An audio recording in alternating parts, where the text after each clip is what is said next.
Je propose qu'on ouvre un débat sur l'ensemble de ces interventions. Moi, j'aurais peut-être une petite question, une seule question pour amorcer ce débat, pour situer d'abord le débat haut, à l'échelle presque constitutionnelle. Dans la Constitution française, il est quand même écrit que c'est le juge judiciaire qui est le garant des libertés, de la liberté et des libertés individuelles. Et par conséquent, c'est bien, s'il y a bien quelque chose qui fait intrusion dans les libertés, bien sûr la vie privée, mais aussi d'autres, c'est bien le renseignement lorsqu'il est pratiqué avec les méthodes modernes, même si l'intention c'est de protéger. Et donc je me pose la question, en écoutant la protection en carton, en entendant parler de la protection en carton du lanceur d'alerte et d'un contrôle par l'exécutif, c'est-à-dire que c'est le surveillant qui surveille sa propre surveillance, est-ce qu'on ne devrait pas tout simplement décloisonner la différence qu'il y a entre le fonctionnaire simple qui doit dénoncer un crime ou un délit au procureur de la République en vertu de l'article 40 du Code de procédure pénale, de l'agent de renseignement qui, lui, vit dans un univers différent et échappe au juge judiciaire. Alors peut-être que c'est utopique, mais je pose la question. Moi, je suis assez convaincu que le juge judiciaire devrait avoir un rôle, le juge civil notamment, puisque le juge pénal en a un, mais il est un peu bloqué par les procédures de déclassification. Néanmoins, malheureusement, le Conseil constitutionnel a jugé l'inverse. Et donc, à chaque fois qu'il a été saisi de ces questions-là, il dit que ce sont des régimes de police administrative. Et comme ce sont des régimes de police administrative, ça relève du juge administratif. On l'a vu dans le cas de l'état d'urgence. Il y a tout un contentieux des libertés qui a été dans l'escarcelle du juge administratif, et cette frontière a bougé sur la voie de fait, enfin, dans d'autres domaines. Peut-être il y a une nuance à apporter sur les perquisitions. Alors ça s'appelait plus comme ça, ça s'appelle les visites domiciliaires dans le cadre de la nouvelle loi du 30 octobre 2017. Vous savez peut-être que ces perquisitions sont sur demande du procureur de la République, mais autorisées par le juge des libertés et de la détention. Donc on a pourtant la finalité administrative, il n'y a aucun doute. Donc là on a un retour du juge judiciaire, peut-être une instrumentalisation du juge judiciaire dans ces domaines-là. Mais en tout cas dans le domaine du renseignement, c'est clair que ça sera le juge administratif qui contrôlera. Et non seulement il contrôlera, mais c'est la loi sur le renseignement qui a créé cette formation spécialisée du Conseil d'État. Je renvoie à nouveau à Camille Polony qui raconte qu'elle se retrouve au Conseil d'État dans une partie de poker menteur où en face d'elle, elle a 3 membres du Conseil d'État qui essayent de savoir pourquoi elle va accéder aux fichiers détenus sur elle. C'est un peu extraordinaire quand vous voyez que tout citoyen a droit d'accéder aux informations détenues sur lui, c'est la loi de 78, de manière indirecte via la CNIL. Et là, on lui demande, mais pourquoi est-ce que vous êtes fiché ou pas? Donc bon, et j'ai pas l'impression que normalement on devrait s'expliquer. On va avoir les informations détenues sur nous parce que voilà, on est dans une société démocratique et les pouvoirs publics n'ont pas à détenir illégitimement des informations sur nous. Merci. En vous écoutant, ça m'a donné envie de réhabiliter ma profession. Parce que, parce que il faudrait juste rappeler que le lanceur d'alerte ne produit pas d'informations. Il fournit des éléments constitutifs d'une information, mais il ne produit pas d'informations.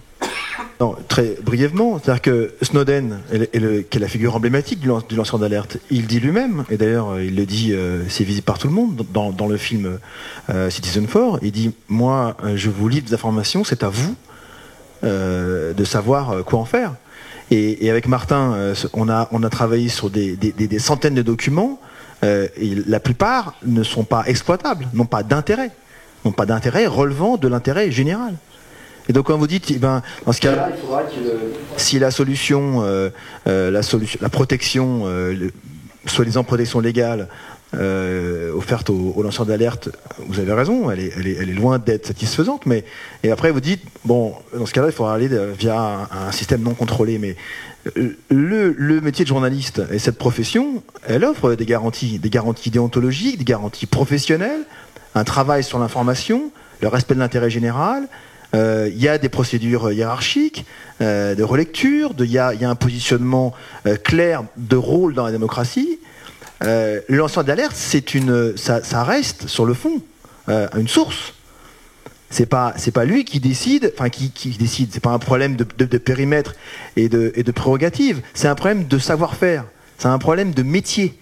Et pour le coup, c'est vraiment au cœur du métier de journaliste de créer une information relevant de l'intérêt général. Et le lanceur d'alerte est en effet une figure nouvelle, mais ça demeure sur le fond une source et qui existe dans tous les domaines. Et les sources, on va pas faire la liste, mais chaque journaliste pourrait ici vous lister le nombre de dossiers importants, sensibles, sur lesquels il a travaillé et qui ont nourri le débat public, ou pas. Après, les gens s'en saisissent ou pas. Mais il faut pas non plus considérer que finalement la presse serait une forme de pis-aller. C'est malheureusement, vous êtes aussi le reflet d'une image sociale aujourd'hui qui est un peu, un peu dévalorisée, celle du journaliste. Mais dans le fond, c'est un rôle c'est un maillon essentiel. Voilà, c'est juste ce que je voulais dire. Ok, juste sur ce qui a été dit, c'est vrai, mais il y a quand même eu pas mal d'études sur la question des lanceurs d'alerte depuis 20-30 ans, et en fait souvent les lanceurs d'alerte ont quand même du mal à accéder aux médias. Enfin, on a souvent l'exemple de Snowden, mais on sait assez peu qu'en fait ce qu'a révélé Snowden, il y a beaucoup d'autres journalistes, enfin ça vous savez, qu'il y a beaucoup d'autres journalistes qui l'avaient révélé avant, qui avaient cherché à le révéler, et la manière dont fonctionne la presse, c'est pas du tout une accusation, fait que parfois certains lanceurs d'alerte n'auront pas d'autre choix que de lancer l'alerte, ils vont pas forcément pouvoir être une source, parce que justement la presse parfois va pas forcément se saisir de l'information pour X ou Y raison. Et ce que tu disais par rapport au juge judiciaire, enfin tu l'as dit, tu l'as plus ou moins dit, mais en fait dans la disposition, il y a aussi une possibilité de saisir le procureur. Mais là, ça devient vraiment complètement absurde parce que là, si le lanceur d'alerte saisit le procureur de ce qu'il pense être un délit pénal, le procureur va devoir saisir la commission nationale la commission de déclassification. Le Premier ministre va donner un avis au Premier ministre qui n'est pas obligé de tenir compte de l'avis de la commission, etc. Donc il y a un rôle du juge judiciaire, mais c'est complètement absurde. Et à mon avis, ce qui est absurde avec cette disposition, c'est qu'on avait quand même un bel arrêt avec l'arrêt Boucourt de 2013 sur la Roumanie, qui dit en gros, si le lanceur d'alerte n'a pas de possibilité de lancer l'alerte en interne, il n'y a aucun problème à lancer l'alerte au public. Boucourt avait essayé plus ou moins de lancer l'alerte en interne. Après, il a organisé une conférence de presse pour révéler un programme de surveillance des communications des journalistes en Roumanie. Mais la Cour européenne des droits de l'homme lui a accordé la protection parce qu'il n'y avait pas de procédure. Et c'est dans toute la jurisprudence de la Cour européenne des droits de l'homme, on accorde... Enfin, toute la jurisprudence de la Cour européenne des droits de l'homme, c'est pas protéger les lanceurs d'alerte. En réalité, c'est fixer dans quel cas le lanceur d'alerte peut lancer l'alerte au public. Et dans tous les cas de lanceurs d'alerte, y compris Boucourt, c'est parce qu'il n'y avait pas de procédure en interne qu'on a protégé les lanceurs d'alerte.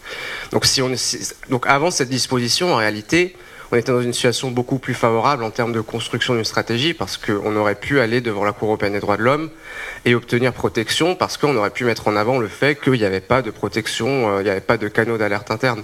Et là, le problème avec cette disposition, qui, comme tu l'as dit, marchera pas du tout, c'est que, en réalité, on est piégé à cause du principe de subsidiarité. Et la Cour européenne des droits de l'homme va être beaucoup moins exigeante. Donc, à mon avis, c'est un problème aussi.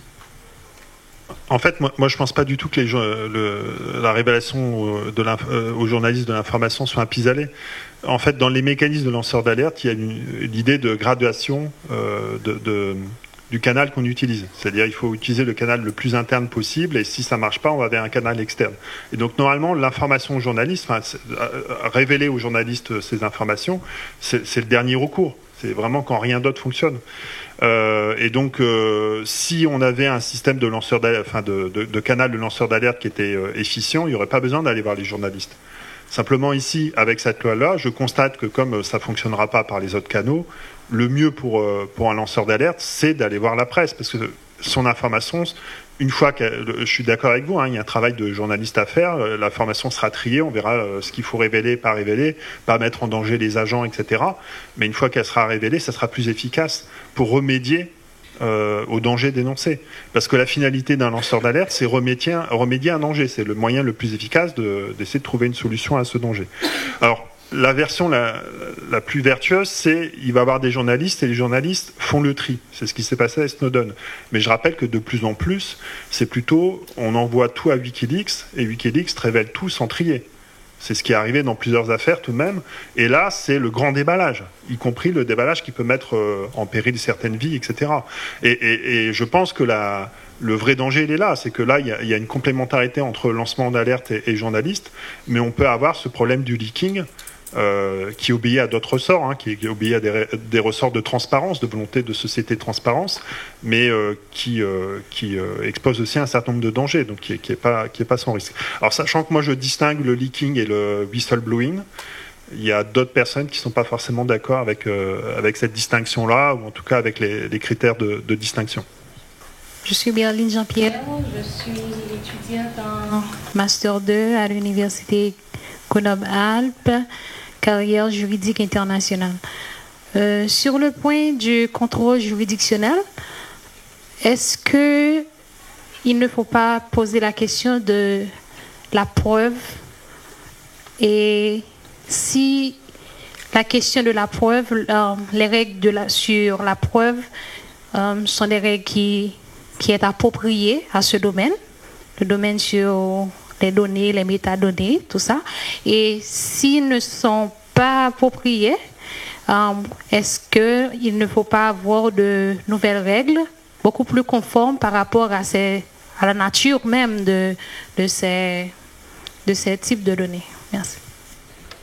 C'est clair que dans les domaines juridictionnels, il y a un problème d'accès à la preuve quand on analyse des documents qui sont classifiés comme secrets.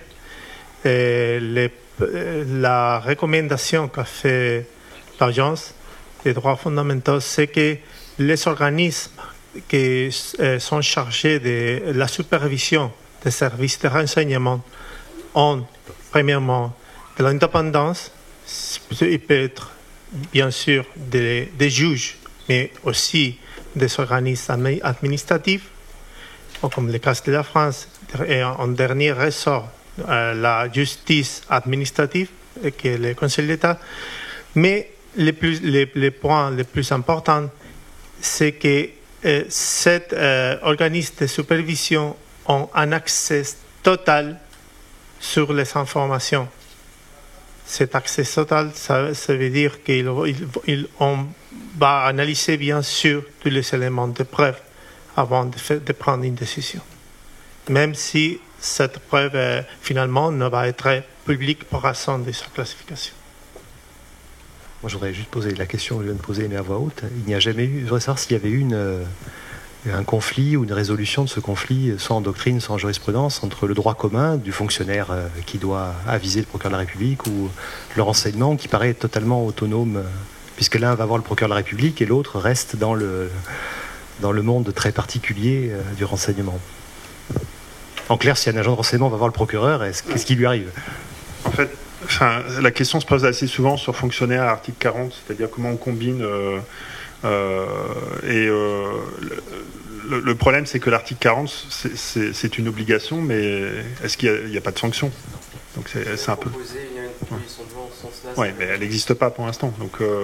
Et donc on est dans l'ambiguïté de l'article 40, c'est-à-dire éventuellement il pourrait y avoir une sanction disciplinaire en droit de la fonction publique, mais il n'y a pas de sanction pénale. Et donc effectivement l'articulation est toujours très très compliquée, surtout avec les nouveaux textes, parce que les périmètres sont pas du tout les mêmes. C'est-à-dire l'article 40, c'est les crimes et délits dans le cadre de l'exercice des fonctions, alors que le lancement d'alerte, c'est plus généralement toute atteinte à un intérêt public, quoi. Sur le dispositif général, et donc effectivement les obligations ne sont pas les mêmes, mais il y a déjà eu des cas en droit de la fonction publique d'articulation entre les deux dispositions. Ça on a déjà vu, mais jamais sur le renseignement à ma connaissance.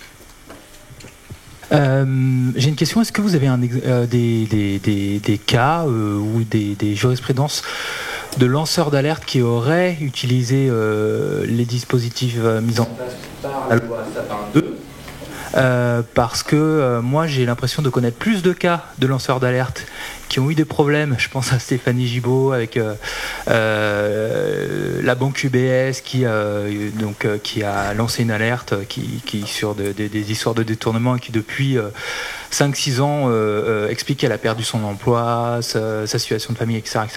Et donc je voulais savoir si la loi Sapin 2 finalement a jamais été utilisée, jamais été efficiente, et s'il n'y a pas un seul dispositif légal en France qui fonctionne pour les lanceurs d'alerte. Bon, c'était la teneur de votre discours, mais entre le discours et les faits, peut-être qu'il y a une différence.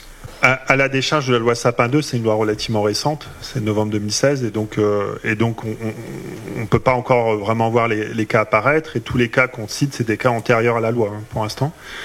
Mais néanmoins, j'ai à peu près la même conviction. La loi Sapin 2, elle est tout de même beaucoup plus large dans son périmètre d'application. Là-dessus, c'est tout de même mieux.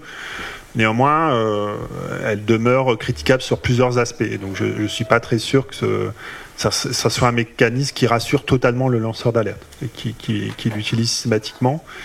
Même s'il y a des progrès, il faut tout de même pas voir qu'il y a 10 ans, il n'y avait pas de droit de lanceur d'alerte en France, quasiment. Donc 10-15 ans, donc c'est un droit très récent. On a enfin un dispositif général qui couvre à peu près tout, sauf les secrets protégés, notamment le secret de la défense nationale, et des mécanismes de canaux qui sont tout de même progressifs, etc. Donc tout ça, c'est des évolutions. Il y a un rôle du défenseur des droits aussi qui a été instauré. Bon, pour le reste, voilà, je suis pas sûr que la loi rassure totalement et donc que ça sera efficace. On est peut-être au début du droit des lanceurs d'alerte, ça évoluera peut-être dans le futur. Alors il y a peut-être un danger qui vient d'ailleurs, c'est qu'il y a un risque de détricoter les statuts de lanceurs d'alerte. Vous savez peut-être qu'il y a des projets de directives européennes qui veulent aller à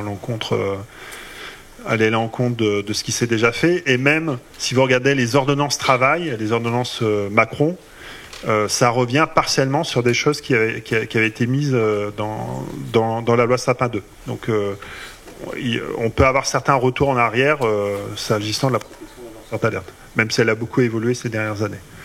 Donc on verra avec le temps. Dans l'absolu, cette loi-là, on n'est pas censé savoir si ça fonctionne. Parce qu'un lanceur d'alerte, si le mécanisme fonctionne, il ne révèle pas son information au public. Et donc peut-être qu'il y a des gens qui seront protégés sans qu'on le sache. Merci beaucoup.